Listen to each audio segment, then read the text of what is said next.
سورہ اعراف میں اللہ نے سب سے پہلے انسان کی پیدائش کا واقعہ بیان کیا ہے کہ تم پیدا کیسے ہوئے. اس کو بھی آج کل جو یونیورسٹیوں میں پڑھے لکھے لوگ ہیں نا, یہ آدم علیہ السلام کی مٹی سے پیدائش, پھر اللہ نے حکم دیا فرشتوں کو کہ سجدہ کرو, ان تمام چیزوں کا انکار کرتے ہیں, کہتے ہیں یہ سائنس سے ثابت نہیں ہے. یہ دنیا کی سب سے بڑی بے وقوفی ہے کہ جو چیز سائنس کی فیلڈ نہیں ہے وہ بھی کس کے پہ ڈالی جائے, سائنس سے. ایک ایسے ہی آج مجھ سے کوئی پوچھ رہا تھا, مفتی صاحب یہ کرونا کی ویکسین کے بارے میں اسلام کیا کہتا ہے. میں نے کہا یہ ایسا ہی ہو گیا جیسے آپ سے کوئی پوچھے بخار میں پیناڈول کھانی چاہیے یا نہیں کھانی چاہیے, اسلام اس بارے میں کیا کہتا ہے. او بھائی یہ اسلام کی فیلڈ بولو. ہاں یہ ہوگی کہ حرام اجزاء ہیں تو حرام ہے, حلال اجزاء ہیں تو پھر کھانی چاہیے کہ نہیں, یہ اسلام نہیں کہے گا. یہ کون کہے گا؟ یہ ڈاکٹر صاحب کہیں گے. اسلام بھی یہی کہتا ہے کہ ڈاکٹر سے پوچھو. تو ویکسین یہ مفتیوں کی فیلڈ نہیں ہے. ہاں ویکسین میں کوئی حرام عنصر شامل ہو تو مفتیوں کی فیلڈ ہے, لیکن حرام عنصر اگر نہیں ہے تو پھر کورونا کی ویکسین لگانی چاہیے یا نہیں لگانی چاہیے, یہ مفتیوں کی فیلڈ نہیں ہے, یہ کس کی فیلڈ ہے؟ ڈاکٹروں کی. اور اس میں جو اجزاء ہیں وہ حلال ہیں یا حرام, یہ ڈاکٹروں کی فیلڈ نہیں ہے, یہ کس کی فیلڈ ہے؟ ڈاکٹر تو یہ بتائیں گے یہ اجزاء ہیں, اب ان اجزاء پہ حلال کا فتویٰ لگانا ہے یا حرام کا, یہ کس کی فیلڈ ہے؟ مفتیوں کی. تو ہر چیز سائنس کی فیلڈ نہیں ہوتی. یہ فلاں سن میں یہ واقعہ ہوا تھا یا نہیں ہوا تھا, یہ سائنس کی فیلڈ نہیں ہے, یہ تاریخ دانوں کی فیلڈ ہے. کربلا میں حضرت حسین کا قتل ہوا تھا کہ نہیں ہوا تھا, یہ نیوٹن اور ڈاروین تھوڑی بتائے گا آپ کو, یہ تو مورخین بتائیں گے نا. بہت مشکل ہے. کیا ہو گیا یار, ایسے بیٹھے ہوئے ہیں جیسے ابھی بھی روزہ رکھا ہوا ہو رات کے ٹائم پہ.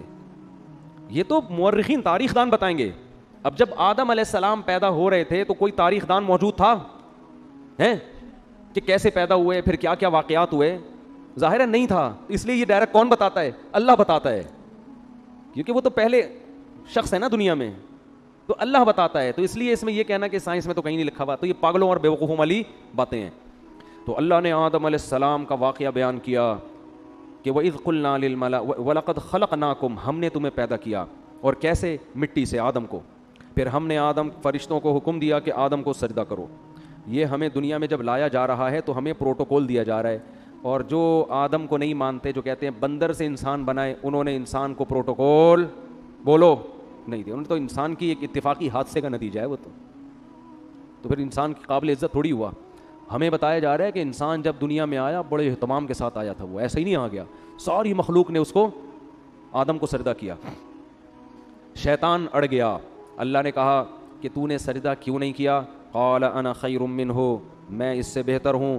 خلقتنی من نار, تو نے مجھے آگ سے بنایا اور اسے مٹی سے بنایا. آگ مٹی کو سجدہ نہیں کر سکتی. قرآن کہتا ہے ہم نے کہا فاہبط منہا, دفع ہو جا یہاں سے, نکل جا یہاں سے, تجھے اس کی اجازت نہیں ہے کہ میرے حکم کے سامنے تو تکبر کر. انک من الصاغرین, آج سے تو میری نظر سے گر گیا ہے.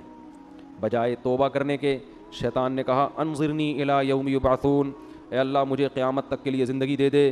اللہ نے فرمایا انک من المنظرین, میں تجھے قیامت سے پہلے موت نہیں دوں گا, کر لے جو کرنا ہے.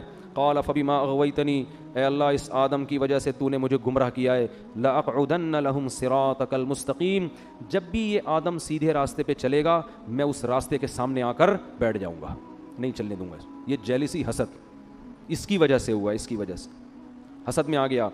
ثم لآتینہم من بین ایدیہم, اے اللہ یعنی چیلنج کر رہے اللہ کو, میں اس کے سامنے سے بھی آؤں گا, اس کے پیچھے سے بھی آؤں گا, دائیں سے بھی آؤں گا, وعن شمائلہم, بائیں سے بھی آؤں گا. ولا تجد اکثرہم شاکرین, اے اللہ ان میں سے اکثر کو تو دیکھے گا کہ وہ تیرے شکر گزار نہیں بنیں گے. 100% کا تو میں چیلنج نہیں کرتا, لیکن اکثریت کو جہنم میں پہنچا کے چھوڑوں گا. کیسے چیلنج کر رہا ہے؟ یہ نہیں کہہ رہا کہ میں سب کو گمراہ کرنے کی کوشش کروں گا, نہ رزلٹ بتا رہا ہے. یہ ایسے ہے جیسے کوئی آپ کو کہہ کر گئے کہ یار فلاں دہشت گرد ہے, اس سے لڑنا ہے. ایک طریقہ دھمکی کا یہ ہوتا ہے کہ میں اب تو نہیں چھوڑوں گا اس کو. ایک طریقہ ہوتا ہے کہ آپ دیکھ لینا کل صبح اخبار میں اس کی رپورٹ آ جائے گی, یعنی خبر بتا رہے ہوتے ہیں نا کہ بس یہ سمجھو کہ یہ کام ہے بھائی, ہو گیا, بس سمجھو کہ یہ بس آپ نے مجھے کہہ دیا نا کل صبح اخبار میں آ جائے گا وہ. یہ طریقہ ہوتا ہے بڑی دھمکی کا. تو شیطان یہ نہیں کہہ رہا کہ میں سب کو گمراہ کروں گا, شیطان کہہ رہا ہے اللہ میں خبر پیش کر رہا ہوں, لا تجد اکثرہم شاکرین, اکثر لوگوں کو تو دیکھے گا کہ وہ شکر گزار نہیں ہے. اور قرآن کہتا ہے وَلَقَدْ صَدَّقَ عَلَيْهِمْ إِبْلِيسُ ظَنَّهُ, شیطان نے جو دعویٰ کیا تھا نا اس دعوے میں شیطان نے اپنے آپ کو سچا پایا. اکثریت کو شیطان جہنم کا ایندھن بنا چکا ہے. جب شیطان نے یہ کام کیا اللہ نے کہا اخرج منہا مذءوما مدحورا, نکل جا یہاں سے ذلیل ہو کر اور دھتکارا ہوا ہو کر. یعنی بجائے توبہ کرنے کے اور چیلنج پہ چیلنج کر رہا ہے. اور پھر اللہ نے فرمایا لمن تبعک منہم، ٹھیک ہے میں نے تجھے لوگوں میں چھوڑ دیا تو ان کو گمراہ کر، لیکن میں تجھے بتاؤں کہ جو تجھے فالو کریں گے لَأَمْلَأَنَّ جَهَنَّمَ مِنْكُمْ أَجْمَعِينَ، تجھ سمیت ان لوگوں کو تیرے ساتھ جہنم میں ڈال کے جہنم کو میں بھر دوں گا. میں بھی جہنم بھرنے میں بخل سے کام نہیں لوں گا، لیکن میں یہ بات تیری لوگوں کو بتاؤں گا ضرور کہ وہ تمہارے پیچھے پڑا ہوا ہے. اس کے بعد اللہ نے آدم علیہ السلام سے، ادھر تو اللہ کا مکالمہ کس سے چل رہا ہے بھائی؟ شیطان سے. چل جا تجھے مہلت دی، پنجہ آزما تو جا کے. ادھر اللہ نے آدم علیہ السلام سے خطاب کیا، وَيَا آدم، اور اے آدم، اسکن انت وزوجک الجنہ، تو اور تیری بیوی دونوں کہاں زندگی گزارو؟ جنت میں. جنت میں عیش و عشرت کرو. اور فَكُلَا مِنْ حَيْثُ شِئْتُمَا، تم دونوں کو میں کہہ رہا ہوں پوری جنت تمہارے لیے میں نے حلال کر دی، جہاں سے کھاؤ چاہو کھاؤ پیو. وَلَا تَقْرَبَا هَٰذِهِ الشَّجَرَةَ، یہ والا جو درخت ہے کھانا تو دور کی بات، اس کے قریب بھی مت جانا، اس کے قریب بھی مت جانا. فَتَكُونَا مِنَ الظَّالِمِينَ، دونوں ظالمین میں سے ہو جاؤ گے. بس شیطان آ گیا، اس نے کیسا ہوشیار ہے، چلو پہلے آدمی کو چھوڑ دیتا کہ کل سے میں اپنا کام ابھی تھوڑا ریسٹ کر لوں، ابھی تو دھمکیاں ومکیاں چلی ہیں، ذرا ایک ہفتہ ریسٹ کرتا ہوں، تھوڑا آرام کرتا ہوں، اس کے بعد پھر جو ہے کوشش کریں گے. ویژنری لوگ جو ہے نا وہ ریسٹ نہیں، چاہے اچھا ویژن ہو چاہے برا ویژن، اس سے پتہ چلتا ہے. اور شیطان اس میں کامیاب بھی ہوا.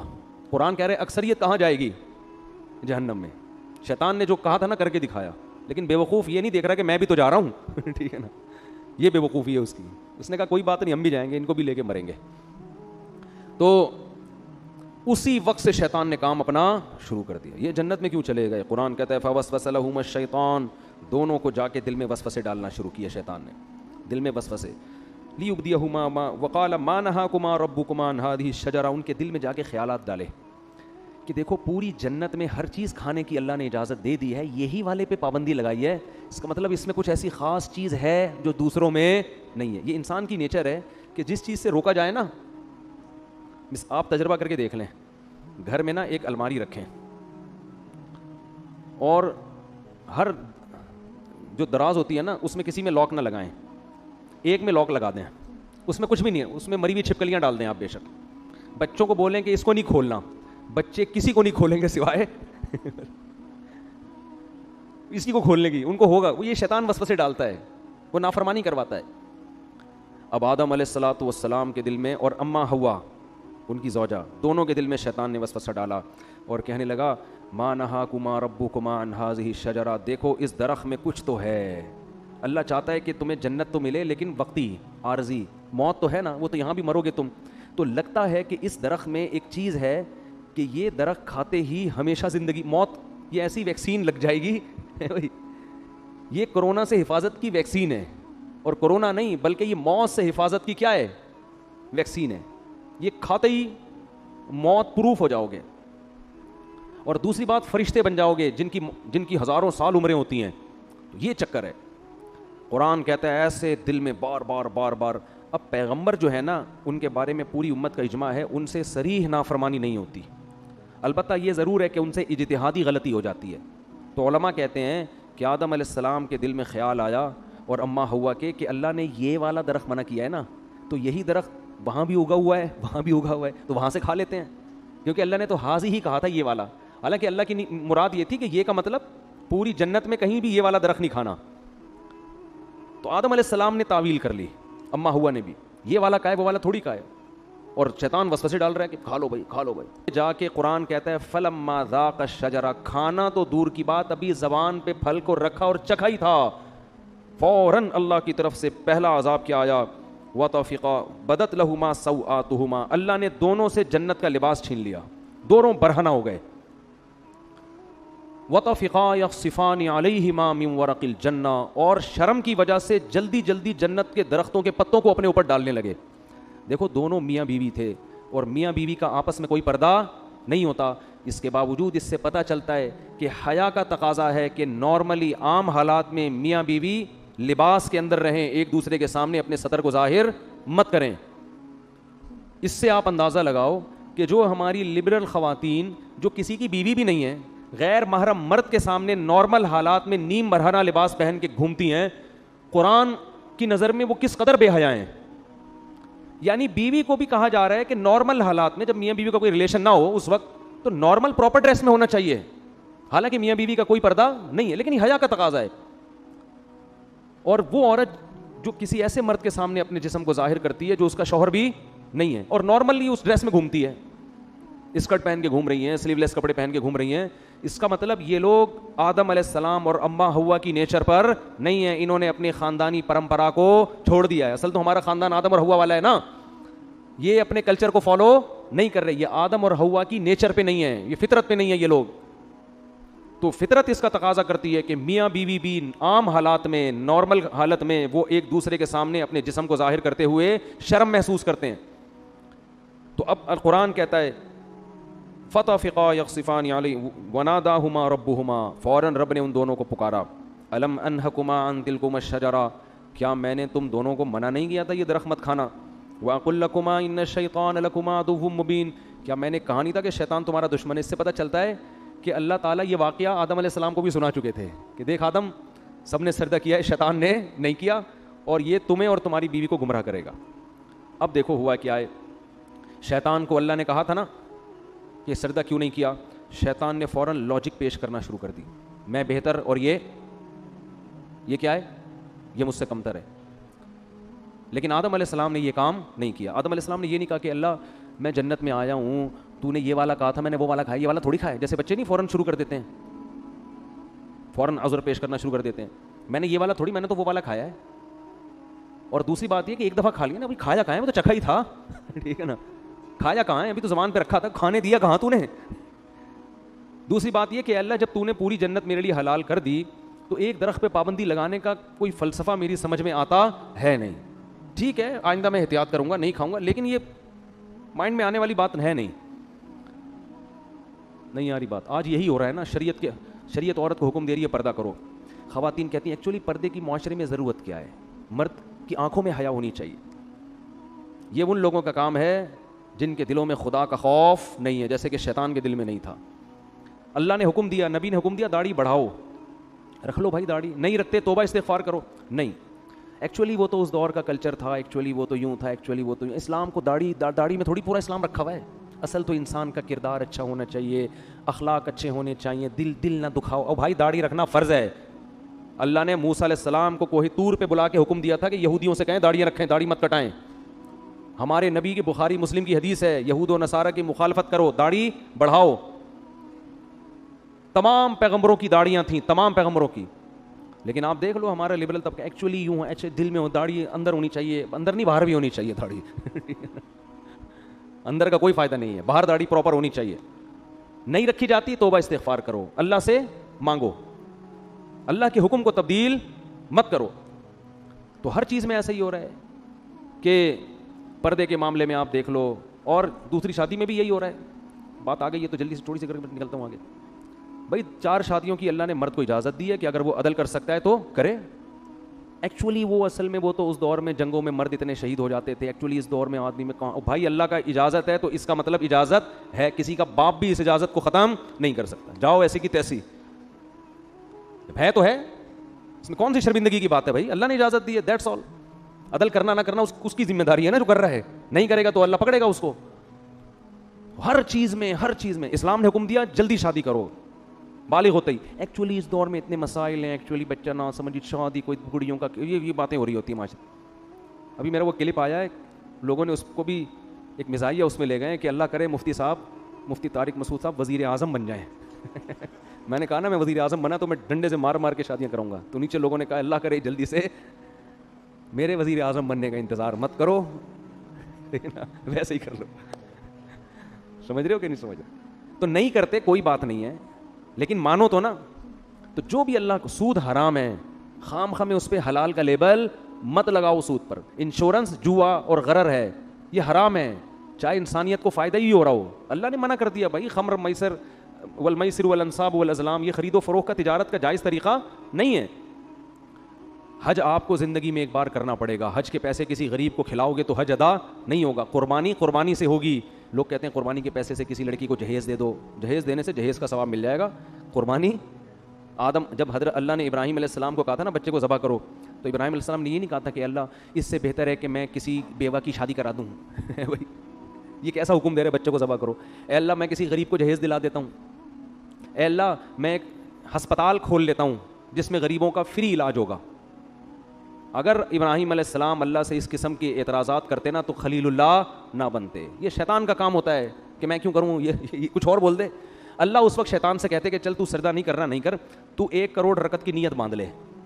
شیطان فوراً باندھ لیتا, فوراً کیا کرتا بولو باندھ لیتا. اللہ اس سے کہتے ٹھیک ہے تو غریب جنات کو کھانا کھلا. وہ بھی جن تھا نا, تو غریب جنات کو کیا کھلا کھانا. شیطان دبا کے کھلاتا کیونکہ وہ بڑا عبادت گزار تھا. اس نے کہا سب کچھ کرنے کے لیے تیار ہوں لیکن یہ حکم میری کھوپڑی میں آتا نہیں ہے. یہ جمعہ 8 دن آدم میرے سامنے پیدا ہوا ہے, میں پرانا عبادت گزار کب سے عبادت کر رہا ہوں, میں اس کو سجدہ کروں. یہ بات ساڑھی عقلچ بولو نہیں آتی. یعنی اللہ کو سمجھائے گا کہ تو نے, اب یہ دیکھو لوگ کہتے ہیں نا لڑکی کا آدھا حصہ کیوں ہے, لڑکے کا ڈبل کیوں ہے.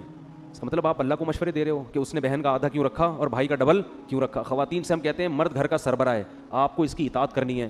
خواتین کہتی ہیں کیوں, فوراً کہتی ہیں کیوں, یہ اس میں کیا ہے, یہ اس کو میں سربراہ مانوں, میں اس کی اطاعت کروں, یہ مجھ سے پوچھ کے گھر سے باہر جاتا ہے جو میں اس سے پوچھ کے جاؤں.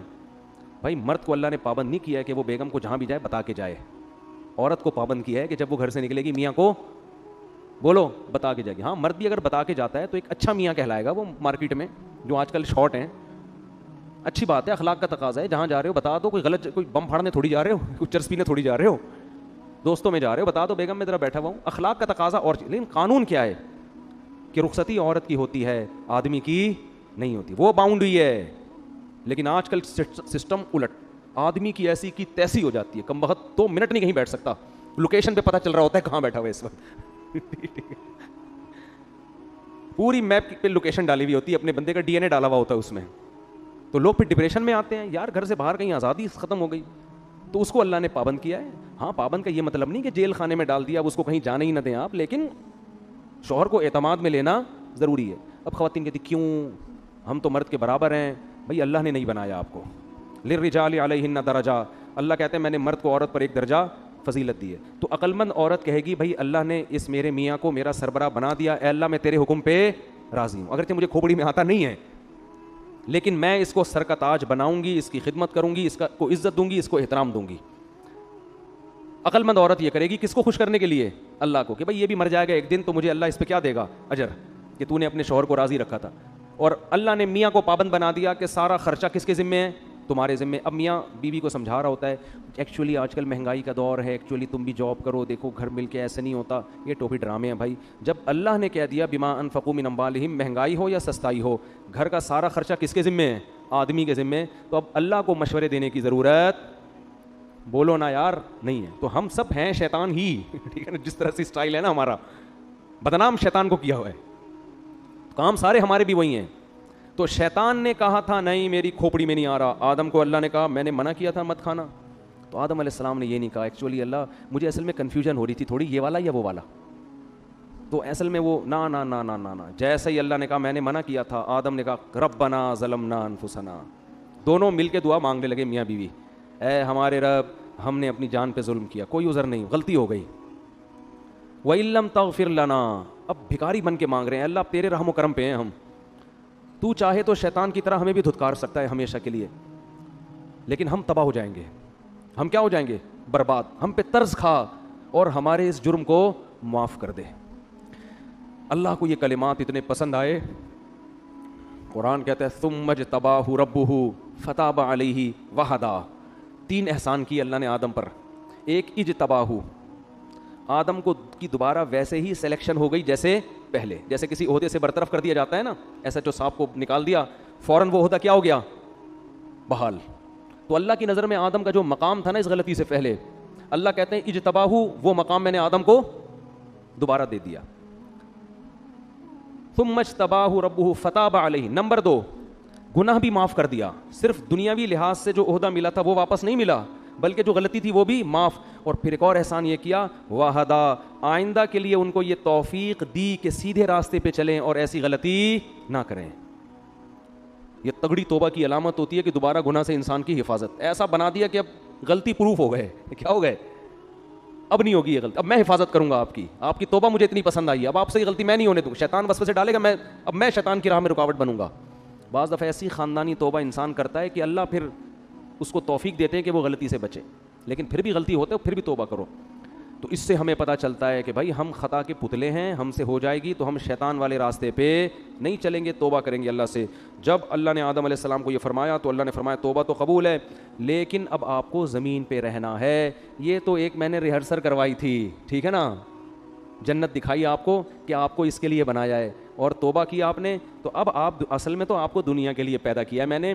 اب آپ دنیا میں جاؤ گے اور آپ کی اولاد پیدا ہوگی, جو جنت میں مزے تھے وہ اب آپ کو نہیں ملیں گے, اور آپ جا کے یہ اعلان کر دیں اپنی آنے والی نسلوں میں کہ جو دوبارہ اس جنت میں جانا چاہتا ہے وہ اپنے آپ کو غلطیوں اور گناہوں سے بچا کے. اب یہ فری میں نہیں ملے گی, یہ محنت پہ ملے گی. ابھی تو میں نے آپ کو فری میں دے دی تھی, ٹھیک ہے نا, اب یہ جنت دوبارہ فری میں نہیں ملے گی. جزاء بما کانوا یعملون, جو عمل کرے گا اس کو ملے گی, اور جو عمل نہیں کرے گا وہ اس جنت سے محروم. پھر اللہ نے اس واقعہ سنانے کے بعد فرمایا یا بنی آدم لا یفتننکم الشیطان کما اخرج ابویکم من الجنہ, اے بنی آدم, اے انسانوں, دیکھو شیطان تمہیں اسی طرح ورغلا کے جنت سے محروم نہ کر دے جیسے اس نے تمہارے باپ آدم اور حوا کو نکلوایا جنت سے.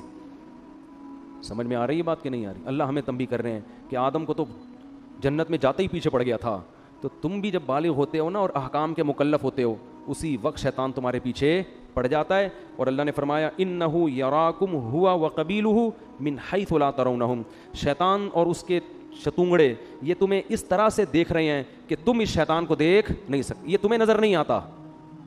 اس میں اللہ نے جواب بھی دے دیا کہ ہو سکتا ہے یونیورسٹی کے کسی پروفیسر کو اعتراض ہو کہ وہ شیطان ہے کہاں, ہمیں تو نظر آ نہیں رہا. تو اللہ نے فرمایا کہ وہ تمہیں نظر نہیں آئے گا لیکن شیطان کو تم نظر آ رہے ہو. یہ ایک حقیقت ہے, ہر چیز سائنس ٹریس نہیں کر سکتی. شیطان مادی چیز نہیں ہے, اور سائنس کا جو ٹاپک ہے نا وہ مادی چیزوں پہ ہے. بہت سی اور اللہ نے ایسی مخلوق پیدا کی ہے جو ہمیں نظر نہیں آتی, وہ ہماری لیبارٹریوں میں ٹریس ہی نہیں ہو سکتی ہے. تو اللہ نے فرمایا انہ یراکم ہوا وقبیلہ, شیطان اور اس کے قبیلہ تمہیں جس طرح سے دیکھ رہا ہے تم اس کو بولو نہیں دیکھتے. اور اللہ نے آگے بس بھی آیت پڑھ کے اپنے بیان ختم کرتا ہوں, فرمایا انا جعلنا الشیاطین اولیاء للذین لا یؤمنون, ہم نے شیطان کو ان لوگوں کا دوست بنایا ہے جن کا آخرت پر ایمان کمزور ہوتا ہے.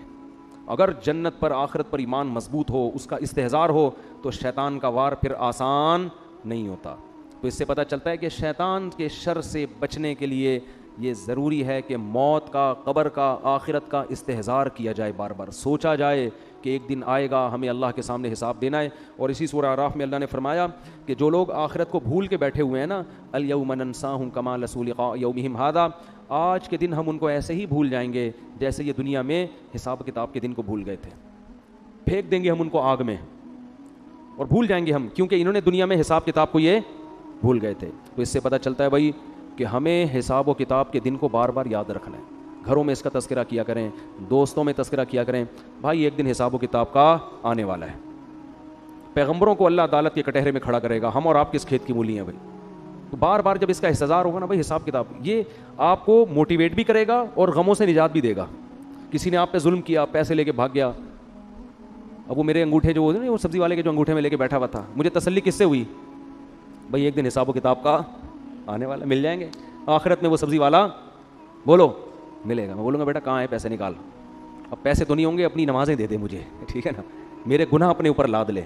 تو یہ حساب و کتاب, کوئی بھی کسی پہ ظلم کر رہا ہے, اللہ کہتے ہیں لا تحسبن اللہ غافلا عما یعمل الظالمون, ظالمین جو کچھ کر رہے ہیں اللہ کو اس سے غافل مت سمجھو. انما یؤخرہم لیوم تشخص فیہ الابصار, اللہ ایسے دن کے لیے مہلت دے رہا ہے جس میں آنکھیں کھلی کی کھلی رہ جائیں گی.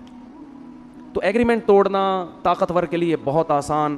تو اللہ قرآن میں کیا فرماتے ہیں کہ لا تحسبن اللہ غافلا, فرعون نے کیا کچھ نہیں کیا تھا, تو اللہ فرماتے ہیں دنیا میں کہیں بھی کسی پہ ظلم ہو رہا ہے تو اللہ کو غافل مت سمجھو. پھر اللہ تو حساب لیتا کیوں نہیں ہے؟ اللہ فرماتے ہیں یوم تشخص یؤخرہم, ہم نے ایک ٹائم متعین کیا ہوا ہے. حلیم ہے اللہ, بردبار ہے, جلد باز نہیں ہے. فوراً اگر ہو تو پھر تو سارے انسان کے بچے بن جائیں. کیا خیال ہے بھائی؟ پھر آزمائش تھوڑی ہو, ادھر کوئی زنا کرے ادھر چھت گر جائے اس کے اوپر تو فوراً لوگ زنا چھوڑ دیں, یار ادھر جرم کرو فوراً سزا ملتی ہے. نا نا نا, قرآن کہتا ہے سزا کے لیے ایک دن ہم نے متعین کیا ہوا ہے۔ اللہ تعالیٰ سے دعا ہے اللہ سمجھنے کی اور عمل کرنے کی توفیق عطا فرمائے۔ وما علینا الا البلاغ۔